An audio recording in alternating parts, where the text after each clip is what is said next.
Hi everyone, welcome to our channel Shubhada education. Shubhada education ಚಾನಲ್ಗೆ ತಮಗೆಲ್ಲರಿಗೂ ಕೂಡ ಸ್ವಾಗತ.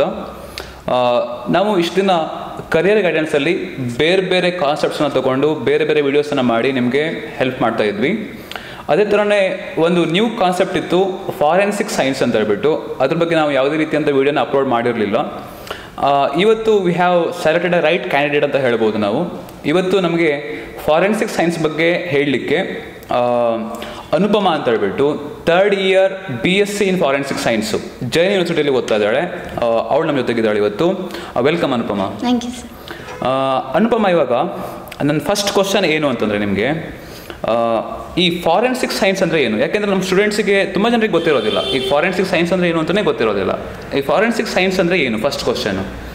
ಫಾರೆನ್ಸಿಕ್ ಸೈನ್ಸ್ ಅಂದರೆ it's a branch of science. ಅಂದರೆ ಈಗ ಏನಾದರೂ ಒಂದು ಕ್ರೈಮ್ ಕಮಿಟ್ ಆಗಿದ್ರೆ ಅದರಲ್ಲಿ ಏನಾದ್ರು ಪ್ರೂಫ್ ಸಿಕ್ಕಿದ್ರೆ ಅದರ ರಿಸಲ್ಟ್ ಏನಾದ್ರು ಕೋರ್ಟಲ್ಲಿ ಬೇಕಾಗುತ್ತಲ್ಲ, ಪ್ರೂವ್ ಮಾಡಬೇಕು. ಕೋರ್ಟಲ್ಲಿ ಬೇಕಾಗುತ್ತೆ. ಸರಿ, ಇವನೇ ಕಲ್ಪ್ರಿಟ್, ಇವನೇ ಈ ಕ್ರೈಮ್ ಕಮಿಟ್ ಮಾಡಿದವನು ಅಂತ ಆ ಪ್ರೂಫನ್ನು ನಾವು ಕೊಡೋದು. ಈಗ ಕ್ರೈಮ್ ಸೀನಲ್ಲಿ ಸಿಗೋ ಎಲ್ಲ ಎವಿಡೆನ್ಸ್ ಅನ್ನ ಕಲೆಕ್ಟ್ ಮಾಡಿ, ಅದಂದ್ರೆ ಎವಿಡೆನ್ಸ್ ಕಲೆಕ್ಟ್ ಮಾಡೋಕ್ಕೆ ಸರಿಯಾದ ಪ್ರೊಸೀಜರ್ಸ್ ಇರುತ್ತೆ. ಚೈನ್ ಆಫ್ ಕಸ್ಟಡಿ ಅದನ್ನೆಲ್ಲ ಮೇಂಟೈನ್ ಮಾಡಬೇಕು. ಅದೆಲ್ಲ ಮಾಡಿ ಲ್ಯಾಬಿಗೆ ಫಾರ್ವರ್ಡ್ ಮಾಡಿ ಅಲ್ಲಿ ಅನಲೈಸ್ ಮಾಡಿ ರಿಸಲ್ಟ್ ಅನ್ನ ಪ್ರೊಡ್ಯೂಸ್ ಮಾಡೋದು ನಮ್ಮ ಕೆಲಸ. ಇನ್ನೇನಾದ್ರೂ ಎಕ್ಸ್ಪರ್ಟ್ ಟೆಸ್ಟಿಮನಿ ಅಂತ ಎಲ್ಲರೂ ಕೇಳಿರ್ಬೋದು, ಅದು ಬೇಕಾದ್ರೆ ಸೀನಿಯರ್ ಫಾರೆನ್ಸಿಕ್ ಸೈಂಟಿಸ್ಟ್ ಅಂತ ಲ್ಯಾಬಲ್ಲಿ ಇರ್ತಾರೆ, ಅವ್ರು ಹೋಗಿ ಟೆಸ್ಟಿಮನಿ ಕೊಡಬೇಕು. ಅಂದ್ರೆ ಮಾತ್ರ ಆ ಎವಿಡೆನ್ಸ್ ಏನು ಸಿಕ್ಕಿರುತ್ತಲ್ಲ ಅದು ವೆರಿಫೈ ಆಗುತ್ತೆ, ಇಲ್ಲದಿದ್ರೆ ಇಲ್ಲ. ವೆರಿಫೈ ಆಗೋದಿಲ್ಲ ಇಲ್ಲದಿದ್ರೆ. ಸೊ ಇದೊಂಥರ ಓವರ್ ವ್ಯೂ, ಈ ಕೋರ್ಸಿದು ಓವರ್ ವ್ಯೂ. ಓಕೆ ಅನುಪಮ, ಹಾಗಾದ್ರೆ ಈಗ ಈ ಕೋರ್ಸಿಗೆ forensic BSc in forensic science ಇದಕ್ಕೆ ಎಂಟ್ರಿ ತಗೊಳ್ಳೋದು ಯಾವ ಥರ ಎಂಟ್ರಿ ತಗೋಬೇಕು? First of all PUC degree ಬೇಕು ಸೈನ್ಸಲ್ಲಿ. PUC ಬೇಕು. ಓಕೆ, ಸೈನ್ಸ್ ಅಲ್ಲಿ ಆಗಿರ್ಬೇಕು. ಅದರ ನಂತರ CET ಆ ಥರ ಏನು ಕಾಂಪಿಟೇಟಿವ್ ಎಕ್ಸಾಮ್ಸ್ ಬೇಡ, ಯೂನಿವರ್ಸಿಟಿ ಎಕ್ಸಾಮ್ಸ್ ಬರೆದು ಅದನ್ನ ಪಾಸ್ ಮಾಡಿದ್ರೆ ಡೈರೆಕ್ಟ್ ಎಂಟ್ರಿ. ಅಂದ್ರೆ ಈಗ ಯೂನಿವರ್ಸಿಟೀಸ್ ಅಂತಂದ್ರೆ ಅವ್ರದೇ ಒಂದು ಓನ್ ಎಕ್ಸಾಮಿನೇಷನ್ ಕಂಡಕ್ಟ್ ಮಾಡ್ತಾರೆ. Own examination. ಫಾರ್ ಎಕ್ಸಾಂಪಲ್ ನನ್ನ ಯೂನಿವರ್ಸಿಟಿದು JET ಅಂತ ಜೈನ್ ಎಂಟ್ರೆನ್ಸ್ ಟೆಸ್ಟ್ ಅಂತ ಕಂಡಕ್ಟ್ ಮಾಡ್ತಾರೆ. ಅದೊಂದು ಡೇಟ್ ಕೊಡ್ತಾರೆ, ಆ ಟೈಮಲ್ಲಿ ಹೋಗಿ MCQ ಎಕ್ಸಾಮಿನೇಷನ್ ಬರೆದು ಪರ್ಸನಲ್ ಇಂಟರ್ವ್ಯೂ ಕೊಟ್ಟು ಗ್ರೂಪ್ ಡಿಸ್ಕಷನ್ ಕೊಟ್ಟು ಆಮೇಲೆ ಸೆಲೆಕ್ಟ್ ಆದ್ರೆ ನೆಕ್ಸ್ಟ್ ಚೂಸ್ ಮಾಡಿ. ಸರಿ, ಅಂದ್ರೆ ಫಸ್ಟ್ಗೆ ಎಂಟ್ರೆನ್ಸ್ ಟೆಸ್ಟ್ ಇರುತ್ತೆ. ಎಂಟ್ರೆನ್ಸ್ ಟೆಸ್ಟ್ ಅಂದ್ರೆ ನಿಮಗೆ ಗ್ರೂಪ್ ಡಿಸ್ಕಷನ್ ಇರುತ್ತೆ. ಎಂಟ್ರೆನ್ಸ್ ಟೆಸ್ಟ್ ಆದ ನಂತರ ಪರ್ಸನಲ್ ಇಂಟರ್ವ್ಯೂ ಇರುತ್ತೆ. ನೆಕ್ಸ್ಟ್ ಲೆಕ್ಚರರ್ಸ್ ಬಂದು ಪರ್ಸನಲ್ ಇಂಟರ್ವ್ಯೂ ತಗೋತಾರೆ. ಅಂದ್ರೆ ಸ್ಟಡೀಸ್ ರಿಲೇಟೆಡ್ ಕ್ವಶನ್ಸ್, ಸ್ವಲ್ಪ ಪರ್ಸನಲಿ ಯಾಕೆ ಈ ಕೋರ್ಸ್ ಚೂಸ್ ಮಾಡಿದೆ ಆ ಥರ ಕ್ವಶನ್ಸ್ ಇರುತ್ತೆ. ಸರಿ, ಫೈನ್. ಅದರ ನಂತರ ಗ್ರೂಪ್ ಡಿಸ್ಕಷನ್, ಜನರಲ್ ಟಾಪಿಕ್ಸ್ ಕೊಡ್ತಾರೆ. ಪ್ರೋಸ್ ಅಂಡ್ ಕಾನ್ಸ್ ಟೈಪ್ ಮಾತಾಡಬೇಕು. ನೀವು ಅಂದ್ರೆ ನಿಮ್ಮ ಪಾಯಿಂಟ್ಸ್ ಮೇಲೆ ನಿಮಗೆ ಸ್ಕೋರ್ ಕೊಟ್ಟು ಆಮೇಲೆ ಸೆಲೆಕ್ಟ್ ಮಾಡ್ತಾರೆ. ಸರಿ, ಇವಾಗ PUC ಸೈನ್ಸ್ ಮುಗಿಸ್ಕೊಂಡು ನೀವು ಎಂಟ್ರೆನ್ಸ್ ಎಕ್ಸಾಮಿನೇಷನ್ ಬರೀಬೇಕಲ್ವಾ? ಈಗ ಆ ಎಂಟ್ರೆನ್ಸ್ ಎಕ್ಸಾಮಿನೇಷನ್ ಯಾವ ಥರ ಇರುತ್ತೆ? ಹಿಂಗೆ ಒಂದು ಓವರ್ ವ್ಯೂ ಥರ ಅಂತ ಹೇಳಿದರೆ ಎಂಟ್ರೆನ್ಸ್ ಎಕ್ಸಾಮಿನೇಷನ್ ಅಂದರೆ ಅವ್ರದ್ದೊಂದು ವೆಬ್ಸೈಟ್ ಇದೆ ಜೈನ್ ಯೂನಿವರ್ಸಿಟಿದು. ಅಲ್ಲಿ ಹೋಗಿ ಡೇಟ್ಸ್ ಚೆಕ್ ಮಾಡಿ ಅವರಿಗೆ ನೀವು ಒಂದು ಫಾರ್ಮ್ ಫಿಲ್ ಮಾಡಿ ಅಪ್ಲಿಕೇಶನ್ ಕೊಡಬೇಕು. ಆಮೇಲೆ JETದು ಡೇಟ್ಸ್ ಡಿಕ್ಲೇರ್ ಮಾಡ್ತಾರೆ. ಈಗ ಅಪ್ಲಿಕೇಶನ್ಗೆ ಏನಾದರೂ ಫೀಸ್ ಇದೆಯಾ? ಇದೆ. ಸರಿ, ಅಪ್ಲಿಕೇಶನ್ ಫೀಸನ್ನ ಪೇ ಮಾಡಿ ನೀವು ಎಕ್ಸಾಮ್ ತಗೋಬೇಕು. Same 500 rupees. ಸರಿ, ಓಕೆ. ಅದನ್ನ ಪೇ ಮಾಡಿ ಆಮೇಲೆ JET ಡೇಟ್ಸ್ ಡಿಕ್ಲೇರ್ ಆದಮೇಲೆ ನೀವು ಅವ್ರಿಗೆ ಒಂದು ಕಾಲ್ ಮಾಡಿಬಿಟ್ಟು ನಾ ಆಫ್ಲೈನ್ ಅಥವಾ ಆನ್ಲೈನ್ ಅಂತ ಅವ್ರಿಗೆ ತಿಳಿಸ್ಬೇಕು. ಈಗಂತೂ ಆನ್ಲೈನೇ ಇರ್ಬೋದು, ಬಟ್ ಯೂಶಲಿ ಆನ್ಲೈನ್ ಅಥವಾ ಆಫ್ಲೈನ್. ಅಂದರೆ ನೀವು ತುಂಬ ದೂರ ಇದ್ದೀರಿ, ಬರೋಕ್ಕಾಗಲ್ಲ ಅಂದರೆ ಆನ್ಲೈನ್ ಒಂದು ಚಾಯ್ಸ್. ಆನ್ಲೈನ್ ಕರೆಕ್ಟ್, ಹೌದು. ಆನ್ಲೈನ್ ತೊಗೊಳ್ಬೋದು, ಇಲ್ಲದ್ರೆ ಆಫ್ಲೈನ್ ನೀವು ಅಲ್ಲಿ ಹೋಗಿ ಮಾಡ್ಬೋದು. ಓಕೆ, ಸರಿ. ಇದ್ರ ಎಂಟ್ರೆನ್ಸ್ ಆಯಿತು. ಇವಾಗ ಎಂಟ್ರಿ ತಗೋತೀರಿ. ಇವಾಗ ಫಾರೆನ್ಸಿಕ್ ಸೈನ್ಸಲ್ಲಿ BSc ಹೇಳೋದು ಒಂದೇ ಇರೋದಾ ಅಥವಾ BSc ಮತ್ತೇನಾದ್ರು ಬೇರೆ ಕ್ಯಾಟಗರೈಸೇಷನ್ ಇದೆಯಾ? ಮತ್ತೆ BSc ಈಗ ನಾನು ಓದ್ತಾ ಇರೋ ಯೂನಿವರ್ಸಿಟಿಲಿ BSc forensic science professionals and BSc forensic science honours ಅಂತ 2 ಕ್ಯಾಟಗರಿ. ಓಕೆ. ಪ್ರೊಫೆಷನಲ್ಸ್ ಅಂದರೆ ನಿಮಗೆ ಸಿಲೆಬಸ್ ಎಲ್ಲ ಸ್ವಲ್ಪ ಲೈಟ್ ಆಗಿರುತ್ತೆ. ಆನರ್ಸಲ್ಲಿ ತುಂಬ ವಾಸ್ಟ್ ಸಿಲೆಬಸ್ಸು. ಪ್ಲಸ್ ಕೋರ್ಸ್ ಎಂಡಿಂಗಲ್ಲಿ ಒಂದು UK ಅಫಿಲಿಯೇಟೆಡ್ ಸರ್ಟಿಫಿಕೇಟ್ ಸಿಗುತ್ತೆ. United Kingdom. ಅದು 2 ಸಬ್ಜೆಕ್ಟ್ಸಿಗೆ ಮಾತ್ರ ಇದೆ. ಅಂದರೆ ಚಾಯ್ಸ್ ಇದೆ 2 ಸಬ್ಜೆಕ್ಟ್, ಫ್ರಾಡ್ ಎಕ್ಸಾಮಿನೇಷನ್ ಮತ್ತು ಸೈಬರ್ ಫೊರೆನ್ಸಿಕ್ಸ್. 2 ಸಬ್ಜೆಕ್ಟ್ ಮಧ್ಯೆ ಚಾಯ್ಸ್ ಮಾಡಿ ನೀವು 3rd ಸೆಮಿಸ್ಟ್ರಲ್ಲಿ ಚಾಯ್ಸ್ ಮಾಡಬೇಕಾಗುತ್ತೆ. ಆಮೇಲೆ ಅವರು ವೀಕ್ಲಿ 3 hours ಕ್ಲಾಸ್ ಕಂಡಕ್ಟ್ ಮಾಡ್ತಾರೆ. ಅದನ್ನು ಅಟೆಂಡ್ ಮಾಡಾದ್ಮೇಲೆ ಕೋರ್ಸ್ ಎಂಡಲ್ಲಿ ಒಂದು UK ಅಫಿಲಿಯೇಟೆಡ್ ಸರ್ಟಿಫಿಕೇಟ್ ಸಿಗುತ್ತೆ. ಅಷ್ಟೇ ಡಿಫ್ರೆನ್ಸ್ ಅಲ್ವಾ? ಸರಿ ಸರಿ. ಇದಿಷ್ಟು 2 ಕ್ಯಾಟಗರೈಸೇಷನ್ ಇದೆ ಅಂತ ಹೇಳಾಯ್ತು ಇವಾಗ. ಈಗ ಅಂದ್ರೆ ಈಗ ಡಿಫಿಕಲ್ಟಿ ಲೆವೆಲ್ ಅಲ್ಲಿ ಈಗ ಹಾನರ್ಸ್ ಜಾಸ್ತಿ ಡಿಫಿಕಲ್ಟಿ ಲೆವೆಲ್ ಜಾಸ್ತಿ ಇರುತ್ತೆ. ಡಿಫಿಕಲ್ಟಿ ಲೆವೆಲ್ ತುಂಬಾ ಜಾಸ್ತಿ. ಸರಿ ಸರಿ. ಅಂದ್ರೆ ಈಗ ನಾರ್ಮಲ್ ಆಗಿ ಪ್ರೊಫೆಷನಲ್ ಸ್ವಲ್ಪ ಕಂಪ್ಯಾರಿಟಿವ್ಲಿ ಸ್ವಲ್ಪ ಈಸಿ ಆಗುತ್ತೆ ಹಂಗಾದ್ರೆ. ಸರಿ. ಈಗ ಹಂಗಾದ್ರೆ ನಮ್ಮ ಈಗ ಕರ್ನಾಟಕದಲ್ಲಿ ಸ್ಟೂಡೆಂಟ್ಸು ಈಗ ಪ್ರಿಫರ್ ಮಾಡೋದಿದ್ರೆ ಅವರು ಪ್ರೊಫೆಷನಲ್ ಅಂತ ಪ್ರಿಫರ್ ಮಾಡ್ಬೋದಾ ಅಥವಾ ಹಾನರ್ಸ್ಗೆ ಪ್ರಿಫರ್ ಮಾಡೋದು? ಇಂಡಿಯಾದಲ್ಲೇ ವರ್ಕ್ ಮಾಡೋ ಉದ್ದೇಶ ಇದೆ ಅಂದ್ರೆ ಪ್ರೊಫೆಷನಲ್ಸ್ ಆನರ್ಸ್ ಯಾವ್ದಾದ್ರು ನಡೆಯುತ್ತೆ. ಹೊರಗಡೆ ಹೋಗೋದಿದ್ರೆ ಆನರ್ಸ್ ತಗೊಂಡ್ರೆ ಸ್ವಲ್ಪ ಹೆಲ್ಪ್ ಆಗುತ್ತೆ. ಬಟ್ ಅದು ನೀವು ಫ್ರಾಡ್ ಎಕ್ಸಾಮಿನೇಷನ್ ಅಥವಾ ಸೈಬರ್ ಫೊರೆನ್ಸಿಕ್ಸ್ ಅದನ್ನೇ ಪರ್ಸ್ಯೂ ಮಾಡ್ತೀರಿ ಅಂದ್ರೆ ಮಾತ್ರ. ಇಲ್ದಿದ್ರೆ ಬಾಕಿದಕ್ಕೆ ಯಾವ್ದಕ್ಕೂ ಅಪ್ಲೈ ಆಗಲ್ಲ. Professionals honours same. ಸರಿ ಸರಿ. ಎರಡು ಸೇಮ್ ಆಗಿರುತ್ತೆ. ಅದೇ ಆ 2 ಸಬ್ಜೆಕ್ಟ್ ಅಲ್ಲಿ ಮಾತ್ರ ಡಿಫರೆನ್ಸ್. ಈಗ BSc ಬಿಟ್ಬಿಟ್ಟು ಮತ್ತೆ ಬೇರೆ ಡಿಪ್ಲೊಮಾ ಅಂತ ಕೋರ್ಸ್ ಉಳಿದ್ರಲ್ಲಿ ಇರುತ್ತೆ, ಇದ್ರಲ್ಲೂ ಕೂಡ ಆ ಥರನೇ ಇರುತ್ತೆ? ಮಾಡ್ಬೋದು. ಡಿಪ್ಲೊಮಾ ಇನ್ ಫೊರೆನ್ಸಿಕ್ ಸೈನ್ಸ್ ಕೂಡ ಇದೆ. ಅದು ಎಷ್ಟು ವರ್ಷದ ಕೋರ್ಸ್ ಅದು? ಅದು 2 years. ಅದು 2 years ಕೋರ್ಸ್ ಡಿಪ್ಲೊಮಾ. ಇದು BSc forensic science 3 years, 6 semesters. ಅದು 6 semesters. Okay fine. 6 ಸೆಮಿಸ್ಟರ್ಸ್ ಇರುತ್ತೆ, 3 years. ಈಗ ಅನುಪಮ, ಫೀಸ್ ಯಾವ ಥರ ಇರುತ್ತೆ ಈ ಒಂದು ಕೋರ್ಸಿಗೆ? ನಾನು ಓದ್ತಾ ಇರೋದು BSc ಫೊರೆನ್ಸಿಕ್ ಸೈನ್ಸ್ ಪ್ರೊಫೆಷನಲ್ಸ್ಗೆ 1.3 lakhs per year. ಓಕೆ. ಅದೇ ನೀವು ಆನರ್ಸ್ ಬೇಕಂದ್ರೆ 3 lakhs per year. 3 lakhs per year. 3 ವರ್ಷನೂ ಕೂಡ 3 lakhs ಕೊಟ್ಟರೆ ಆಯಿತು. ಇದು 1.3 lakhs ಕೊಟ್ಟರೆ ಆಯಿತು. 1.3 lakhs ಪರ್ ಒಂದೊಂದು ವರ್ಷಕ್ಕೆ 1.3 lakhs ಅಂತ ಕೊಟ್ಬಿಟ್ರೆ ಆಯಿತು. ಓಕೆ. ಅದನ್ನು ಬಿಟ್ಬಿಟ್ಟು ಮತ್ತೆ ಬೇರೆ ಏನಾದ್ರು ಫೀಸಸ್ ಇರುತ್ತಾ ಮತ್ತೆ? ಇಲ್ಲ ಹಾಸ್ಟೆಲ್ ಅಥವಾ ನೀವು ಅಕಾಮಿಡೇಷನ್ ಅದು ನಿಮ್ದು ಜವಾಬ್ದಾರಿ ಬಿಟ್ರೆ ಮತ್ತೆ. ಸರಿ. ಕಾಲೇಜ್ ಫೀಸ್ ಅಂತ ಇರೋದು 1.3 lakhs ಮಾತ್ರ. ಓಕೆ. ಇವಾಗ ಎಂಟ್ರಿ ತಗೊಂಡಾಯ್ತು ನಾವು ಈ ಕಾಲೇಜಿಗೆ. ಎಂಟ್ರಿ ತಗೊಂಡು ಆದ ನಂತರ ಅಲ್ಲಿ ಯಾವ ಥರ ಇರುತ್ತೆ 3 ವರ್ಷ? ಯಾವ ಥರ ಏನೇನು ಓದ್ತೀರಿ ನೀವು? ಯಾವ ಥರ ಡಿವಿಷನ್ಸ್ ಇರುತ್ತೆ? ಆ ಥರ ಏನಾದ್ರು ಹೇಳ್ಬೋದು ಅದ್ರ ಬಗ್ಗೆ? ಫೊರೆನ್ಸಿಕ್ ಸೈನ್ಸ್ ಪ್ರತಿ ಸೆಮಿಸ್ಟ್ರಲ್ಲೂ ಬೇರೆ ಸಬ್ಜೆಕ್ಟ್ಸ್ ನಮಗೆ. ಫಾರ್ ಎಕ್ಸಾಂಪಲ್ ಫಸ್ಟ್ ಸೆಮಿಸ್ಟ್ರಲ್ಲಿ GFS ಅಂತ ಜನರಲ್ ಫೊರೆನ್ಸಿಕ್ ಸೈನ್ಸ್.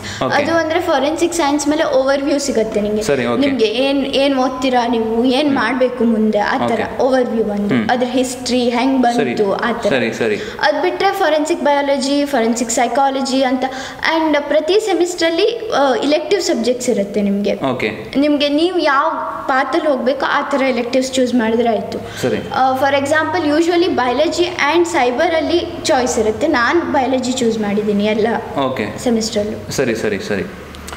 ಇಷ್ಟೇನ ಇರೋದು? ಈಗ 6 ಸೆಮಿಸ್ಟ್ರಲ್ಲಿ ನೀವು ಬೇರೆ ಬೇರೆ forensic psychology, criminal behaviour and wild life forensics, forensic ballistics, question document examination, impression analysis, cyber forensics. ಈಗ ಎಲ್ಲದೂ ಕೂಡ ಒಂಥರ ರಿಲೇಟೆಡ್ ಟು ಇನ್ವೆಸ್ಟಿಗೇಷನ್ ಜಾಸ್ತಿ. ಇನ್ವೆಸ್ಟಿಗೇಷನ್ಗೆ ರಿಲೇಟೆಡ್ ಆಗಿರುವಂಥದ್ದು. ಜಸ್ಟ್ ಬೇರೆ ಡಿವಿಷನ್ ಅಂದ್ರೆ ಬೇರೆ ತರ ಎವಿಡೆನ್ಸ್ ಸಿಕ್ಕಿದಾಗ ಬೇರೆ. ಸರಿ ಸರಿ. ಈಗ ಬರೀ ಥಿಯರಿ ಸಬ್ಜೆಕ್ಟ್ಸ್ ಮಾತ್ರ ಇರುತ್ತೆ ಅಥವಾ ಲ್ಯಾಬೊರೇಟರೀಸ್ ಕೂಡ ಇರುತ್ತಾ ಇದರಲ್ಲಿ? ಇಲ್ಲ ನಮ್ದು ಥಿಯರಿಗಿಂತ ಲ್ಯಾಬ್ ಮುಖ್ಯ. ಅಂದ್ರೆ ನಮ್ದು ಪ್ರಾಕ್ಟಿಕಲ್ ಆಗಿ ಪರ್ಫಾರ್ಮ್ ಮಾಡೋದು ಇಂಪಾರ್ಟೆಂಟ್ ಆಗಿದ್ರಿಂದ ಲ್ಯಾಬ್ ಇಂಪಾರ್ಟೆಂಟ್. ಲ್ಯಾಬ್ ಇಲ್ಲದೆ ಅಷ್ಟೇನು. ಈಗ ಲ್ಯಾಬ್ ಅಲ್ಲಿ ಅಂದ್ರೆ ಯಾವ ತರ ಇರುತ್ತೆ? ಸುಮಾರು ಲ್ಯಾಬ್ ಆದ್ರೆ ಇವಾಗ ಈಗ ಇನ್ವೆಸ್ಟಿಗೇಷನ್ ಅಲ್ಲ ಅಂತಂದ್ರೆ ಇವಾಗ ಲೈವ್ ಇನ್ವೆಸ್ಟಿಗೇಷನ್ಗೆ ನಿಮ್ಮನ್ನ ತಗೊಂಡೋಗ್ಬಿಟ್ಟು ಇಂದರ ಎಕ್ಸ್ಪೆರಿಮೆಂಟ್ ಅನ್ನ ಕಂಡಕ್ಟ್ ಮಾಡಿಸ್ತಾರಾ ಅಥವಾ ಅವರಿಗೆ ಫೇಕ್ ಆಗಿ ಏನಾದ್ರು? ಫೇಕ್ ಆಗಿ ಡಮ್ಮಿ ಒಂದು ರೂಮ್ ಇದೆ, ಫೊರೆನ್ಸಿಕ್ ಇನ್ವೆಸ್ಟಿಗೇಷನ್ ರೂಮ್ ಅಂತ. ಅಲ್ಲಿ ಡಮ್ಮಿ ಕ್ರೈಮ್ ಸೀನ್ ಅನ್ನ ಕ್ರಿಯೇಟ್ ಮಾಡಿ, ಅಂದ್ರೆ ಡಮ್ಮಿ ಬಾಡಿ ಇಟ್ಟು ಡಮ್ಮಿ ಎವಿಡೆನ್ಸಸ್ ಎಲ್ಲ ಕ್ರಿಯೇಟ್ ಮಾಡಿ ನಮ್ಮ ಹತ್ರನೇ ಕಲೆಕ್ಟ್ ಮಾಡಿಸಿ ಪ್ರಿಸರ್ವೇಷನ್ ಎಲ್ಲ ಮಾಡಿಸಿ ಆಮೇಲೆ ಅನಾಲಿಸಿಸ್ ಹೇಳ್ಕೊಡ್ತಾರೆ. ಸರಿ ಸರಿ. ಆ ಥರ ಇರುತ್ತೆ. ಈಗ ಇದು ಅಂದರೆ ಈ ಕೋರ್ಸಿಗೆ ಸುಮಾರು ಇಂಟೆಕ್ ಎಷ್ಟಿರುತ್ತೆ ಒಂದು? ಈಗ ಎಷ್ಟು ಕರ್ನಾಟಕದಲ್ಲಿ ಎಷ್ಟು? 2 ಇದೆಯಾ ಯೂನಿವರ್ಸಿಟೀಸು? ಒಂದು ಜೈನ್ ಯೂನಿವರ್ಸಿಟಿ ರೀಸೆಂಟ್ಲಿ JSS ಅಲ್ಲಿ ಎಲ್ಲಿ? JSS Mysuru JSS. ಓಕೆ. ಈಗ ನಿಮ್ಮ ಕಾಲೇಜಲ್ಲಿ ಈಗ ಕನ್ಸಿಡರೇಷನ್ ಮಾಡಿಕೊಂಡ್ರೆ ಈಗ 1 ವರ್ಷಕ್ಕೆ ಎಷ್ಟು ಜನ ತಗೋತಾರೆ ಇಂಟೆಕ್ ಅವರು? BSc ಫೊರೆನ್ಸಿಕ್ ಪ್ರೊಫೆಷನಲ್ಸ್ ಅಲ್ಲಿ 140 ಸ್ಟೂಡೆಂಟ್ಸ್ ಇದ್ದಾರೆ. 140 ಸ್ಟೂಡೆಂಟ್ಸ್ ಇದ್ದಾರೆ. ಅದೇ ಆನರ್ಸ್ ಅಲ್ಲಿ 140. 140 ಇಂಟೇಕ್ ಅನ್ನು ತಗೊಂಡಿರ್ತಾರೆ. ಸರಿ. ಇದು this is all about intake. ಈ ಥರ ಆಯಿತು. ಕೋರ್ಸ್ ಸ್ಟ್ರಕ್ಚರ್ ಏನು ಅಂತ ಎಲ್ಲರಿಗೂ ಕೂಡ ಗೊತ್ತಾಯಿತು ಹೇಗೆ ಅಂತ ಹೇಳ್ಬಿಟ್ಟು.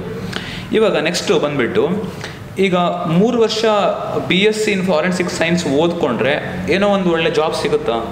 ಸಿಗ್ಬೋದು. ಅಂದರೆ ಫೊರೆನ್ಸಿಕ್ ಸೈನ್ಸ್ ನಾವು ಎಮರ್ಜಿಂಗ್ ಫೀಲ್ಡ್ ಅಂತ ಹೇಳ್ಬೋದು. ಇನ್ನು ಪೂರ್ತಿ ಡೆವಲಪ್ ಆಗಲಿಲ್ಲ ಇಂಡಿಯಾದಲ್ಲಿ. ಅದೇ ಹೊರಗಡೆ ನೀವು ಹೋಗಿ ಓದ್ಕೊಂಡು ಜಾಬ್ ತಗೊಳ್ಳೋದಿದ್ರೆ ತುಂಬ ಚೆನ್ನಾಗಿ ಸ್ಕೋಪ್ ಇದೆ. ಇಂಡಿಯಾದಲ್ಲಿ ಇನ್ನೂ ಎಮರ್ಜಿಂಗ್ ಫೀಲ್ಡ್, ಬಟ್ ಸ್ಕೋಪ್ ಇದೆ. ಇವಾಗ ಇಲ್ಲಿ ಸುಮಾರು ಎಲ್ಲ ನೀವು ಹೇಳಿದ್ರು ಎಲ್ಲ ಕೂಡ ಸುಮಾರು ಪೊಲೀಸರೇ ಮಾಡ್ಬಿಡ್ತಾರೆ. ಅದೇ ಈಗ ಡೆವಲಪ್ ಆಗ್ತಾ ಇದೆ.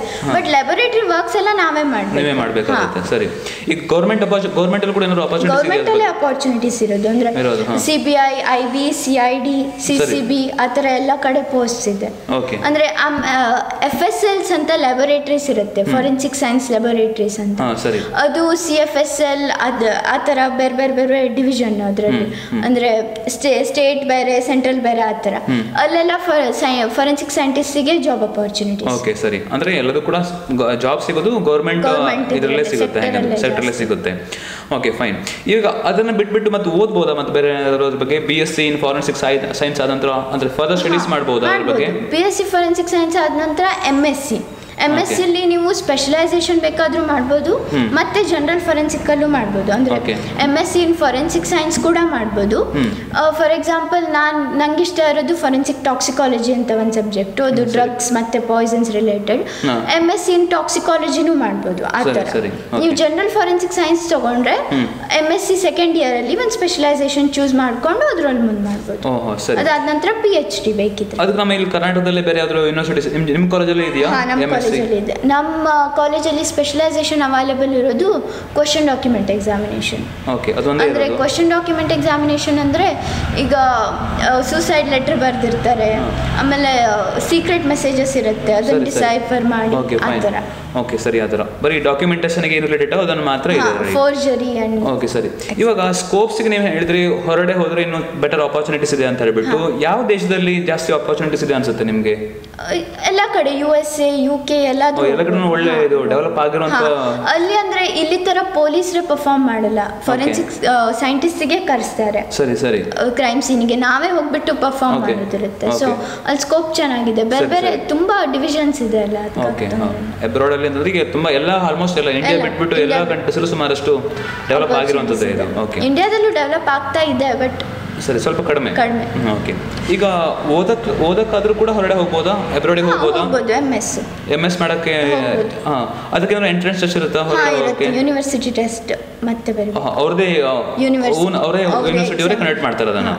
ಓಕೆ, ಅದ್ರ ಬಗ್ಗೆ ಅವರೇ ರಿಸರ್ಚ್ ಮಾಡ್ಕೋಬೇಕು ಹೇಗೆ ಅಂತ. ಅದಂದ್ರೆ ಸ್ಕಾಲರ್ಶಿಪ್ಸ್ ಎಲ್ಲ ಅವೈಲೇಬಲ್ ಇರುತ್ತೆ depending upon the university. Okay, ಈಗ ನೀವು ಕಾಲೇಜ್ ಫೀಸ್ 1.3 lakhs ಅಂತ ಹೇಳಿದ್ರಲ್ಲ, ಈಗ ಅದಕ್ಕೇನಾದ್ರು ಬೇರೆ ಸ್ಕಾಲರ್ಶಿಪ್ಸ್ ಏನಾದ್ರು ಅವೈಲಬಿಲಿಟಿ ಇದೆಯಾ?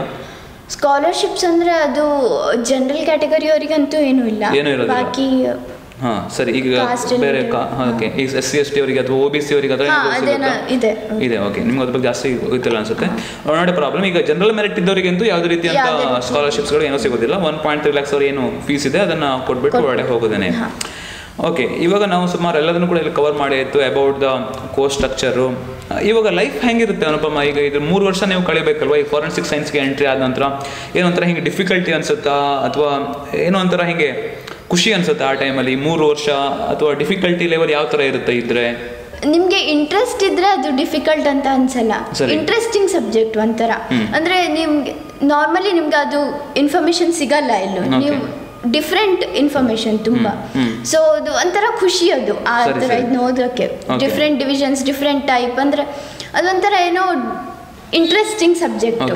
ನಿಮ್ಗೆ ಸರಿಯಾಗಿ ಇಂಟ್ರೆಸ್ಟ್ ಇದ್ರೆ ಡಿಫಿಕಲ್ಟ್ ಇಲ್ಲ. ಸರಿ. ಇವಾಗ ಈ ಕೋರ್ಸಲ್ಲಿ ಈಗ ಜಾಸ್ತಿ ಜನ ಮೇಲ್ ಸ್ಟೂಡೆಂಟ್ಸ್ ಜಾಸ್ತಿ ಇರ್ತಾರೆ ಅಥವಾ ಫೀಮೇಲ್ ಆ ಥರ ಏನಾದ್ರು ಜೆಂಡರ್ಗೆ ಏನಾದ್ರು ಪ್ರಿಫರೆನ್ಸ್ ಇದೆಯಾ? ಮತ್ತೆ ಇಲ್ಲ ಆ ಥರ ಏನಿಲ್ಲ. ಬಟ್ ಸ್ವಲ್ಪ mental stability and mental strength ಇದ್ರೆ ಚೆನ್ನಾಗಿರುತ್ತೆ. ಅಂದರೆ ಕ್ರೈಮ್ ರಿಲೇಟೆಡ್ ಆಗಿರೋದ್ರಿಂದ ಕ್ರೈಮ್, ಡೆಡ್ ಬಾಡೀಸ್ ಅದೆಲ್ಲ ಜಾಸ್ತಿ. ಇಮೇಜಸ್ಸು ಅದೇ ಪ್ರೊಜೆಕ್ಟ್ ಮಾಡ್ತಾರೆ ನಮಗೆ ಕ್ಲಾಸಲ್ಲಿ. ಅಂದರೆ dead body images, crime scene images ಅದೇ ಜಾಸ್ತಿ ಇರುತ್ತೆ. ಸೊ ಮೆಂಟಲ್ ಸ್ಟ್ರೆಂತ್ ಸ್ವಲ್ಪ ಇಂಪಾರ್ಟೆಂಟ್. ಅದು ಚೆನ್ನಾಗಿದ್ರೆ ಅವರು ಯಾರು ಬೇಕಾದ್ರೂ ಕೂಡ ಎಂಟ್ರಿ ಆಗ್ಬೋದು ಇವಾಗ. ಆ್ಯಂಡ್ ಸ್ವಲ್ಪ ಫೀಲ್ಡ್ ವರ್ಕ್ ಚಾನ್ಸಸ್ ಇರುತ್ತೆ. ಅಂದರೆ ಕ್ರೈಮ್ ಸೀನ್ ಇನ್ವೆಸ್ಟಿಗೇಷನ್ ಚೂಸ್ ಮಾಡಿದ್ರೆ ಕ್ರೈಮ್ ಸೀನ್ಗೆ ಹೋಗ್ಬಿಟ್ಟು ಅಲ್ಲಿ ಎವಿಡೆನ್ಸ್ ಕಲೆಕ್ಟ್ ಮಾಡೋದು ಅದೆಲ್ಲ ಇರುತ್ತೆ. ಮತ್ತೆ ಟೈಮ್ ಬೌಂಡ್ ಇಲ್ಲ, ಯಾವ ಟೈಮ್ ಬೇಕಾದ್ರೂ ಕರಿಬಹುದು ಆ ಥರ. ಸೊ ಫೀಲ್ಡ್ ವರ್ಕ್ ಪ್ರಿಫರ್ ಮಾಡ್ತೀರಾ ಅಂದ್ರೆ ಯಾರು ಬೇಕಾದ್ರೂ ಚೂಸ್ ಮಾಡ್ಕೋಬಹುದು. ಸರಿ ಅನುಪಮ, ಇವಾಗ ನಮ್ಮ ಸ್ಟೂಡೆಂಟ್ಸ್ ಏನಂತಂದ್ರೆ ಇವಾಗ ನಮ್ಮ ರೀಜನಲ್ಲಿ ಹೆಂಗೆ ಮಾಡ್ತಾರೆ, ಈ ಫಾರೆನ್ಸಿಕ್ ಸೈನ್ಸ್ ಬಗ್ಗೆ ಅರಿವಿರೋದು ತುಂಬಾ ಕಡಿಮೆ ಆಯ್ತಾ? ನಿಮ್ಗೆ ಹೆಂಗೆ ಈ ಫಾರೆನ್ಸಿಕ್ ಸೈನ್ಸ್ಗೆ ಹೋಗ್ಬೇಕು ಅಂತ ಅನಿಸ್ತು? ಅದು ನಾನು ಫಸ್ಟು ನೋಡಿದ್ದು ಒಂದು ಟಿ.ವಿ. ಶೋ, ಎಲ್ರಿಗೂ ಗೊತ್ತಿರ್ಬೋದು, CID ಅಂತ. ಅದರಲ್ಲಿ ಫಸ್ಟ್ ಆ ಟರ್ಮ್ ಕೇಳಿದ್ದು ನಾನು, ಫೊರೆನ್ಸಿಕ್ ಸೈನ್ಸ್ ಅಂತ. ಆಮೇಲೆ ನೆಕ್ಸ್ಟ್ ವೀಕ್ ಪೇಪರಲ್ಲಿ ಒಂದು ಆರ್ಟಿಕಲ್ ಬಂದಿತ್ತು ಫೊರೆನ್ಸಿಕ್ ಸೈನ್ಸ್ ಬಗ್ಗೆ. ಅಂದ್ರೆ ಇಟ್ಸ್ ಅನ್ ಎಮರ್ಜಿಂಗ್ ಫೀಲ್ಡ್, ಹಿಂಗಾಗ್ತಾ ಇದೆ ಅಂತ ಒಂದು ಆರ್ಟಿಕಲ್ ಬಂದಿತ್ತು, ಏನೇನಿರುತ್ತೆ ಅಂತ. ಅದ್ ನೋಡಿದಾಗಿಂದ ನಂಗೆ ಫುಲ್ ಇಂಟ್ರೆಸ್ಟ್ ಬಂತು, ಇದನ್ನೇ ಮಾಡ್ಬೇಕಂತ ಒಂದು ತಲೆಯಲ್ಲಿತ್ತು. ನಾನು ಪ್ರೈಮರಿಲಿ ಇದ್ದೆ ಆ ಟೈಮಲ್ಲಿ, ಅದರಿಂದ ನನ್ಗೆ ಇಂಟ್ರೆಸ್ಟ್ ಬಂತು. ಫಸ್ಟ್ ಇಂದಾನೆ ಹಂಗಾರೆ ನಿಮ್ಗೆ ಗೊತ್ತಿತ್ತು ಹಂಗಾದ್ರೆ ಬಗ್ಗೆ ಹೀಗಿದೆ ಅಂತ ಹೇಳ್ಬಿಟ್ಟು. ಓಕೆ, ಆ್ಯಕ್ಚುಲಿ ಏನಾಗುತ್ತೆ ಅಂತಂದರೆ ನಮ್ಮ ಸ್ಟೂಡೆಂಟ್ಸ್ ಎಲ್ಲರೂ ಕೂಡ ಈಗ ಎಲ್ಲರಿಗೂ ಕೂಡ ಗೊತ್ತಿರೋದು, ಈಗ ನೀಟ್ ಬರ್ಕೋತಾರೆ, ನೀಟ್ ಬರ್ಬಿಟ್ಟು ಮೆಡಿಕಲ್ ಫೀಲ್ಡಿಗೆ ಹೋಗ್ತಾರೆ, ಇಲ್ಲದ್ರೆ ಈಗ JEE ಮೇನ್ಸ್ ಕರ್ನಾಟಕ CET ಬರೆದ್ಬಿಟ್ಟು ಇಂಜಿನಿಯರಿಂಗ್ ಫೀಲ್ಡಿಗೆ ಹೋಗ್ತಾರೆ.